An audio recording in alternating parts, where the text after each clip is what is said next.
ఉద్యమ నాయకులారా, ఈరోజు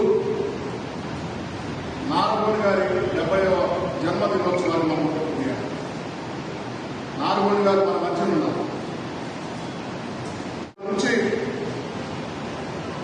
నారగోని గారి నాయకత్వంలో ఉమ్మడి ఆంధ్రప్రదేశ్, తెలంగాణ, ఆంధ్రాలో కొన్ని వేల లక్షల మంది ఆయన పెట్టినటువంటి సభలకు, సమావేశాలకు వచ్చినటువంటి పరిస్థితి.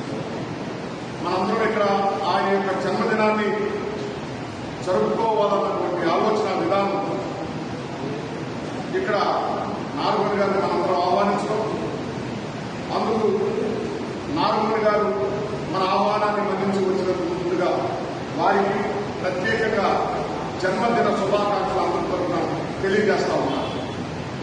ముఖ్యంగా బాబాసాహెబ్ అంబేద్కర్ ఆలోచన పరివిధానం, పూలే ఆలోచన పరివిధానం, కాంచీరామ్ గారిని ఆంధ్రప్రదేశ్ హిందీలో ఉన్నటువంటి పుస్తకాలను తెలుగులో తర్జుమా చేసి కాంచీరామ్ గారిని ఆంధ్రప్రదేశ్ తీసుకొచ్చినటువంటి మొట్టమొదటి రచయిత, బహుజన ఉద్యమకారులు, అనగారిన హక్కుల ఉద్యమకారులు మన నారగోని గారిని మనందరం కూడా ప్రత్యేకంగా ఈ సందర్భంగా మనం ఆయన జన్మదిన సందర్భంగా మనందరం కూడా ఆయన అభినందించాల్సినటువంటి సమయం.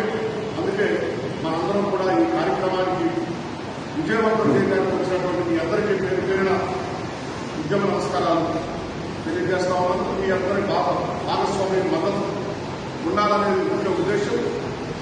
దీన్ని మన అయ్యనబాబు గారు రాజ్యాంగ పార్టీ అధ్యక్షుడిగా ఈ కార్యక్రమాన్ని చేపట్టి, అట్లాగే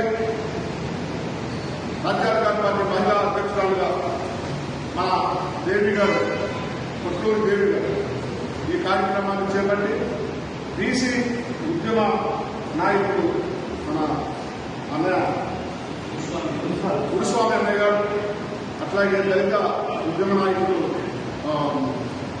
ఈ సమావేశాన్ని మా అందరం కూడా ఇంత చక్కగా నారగోని గారి జన్మదినాన్ని మనం చక్కగా జరుపుతాం అనేది అభినందించాల్సిన విషయం, మనందరం కూడా ఆనందించాల్సిన విషయం.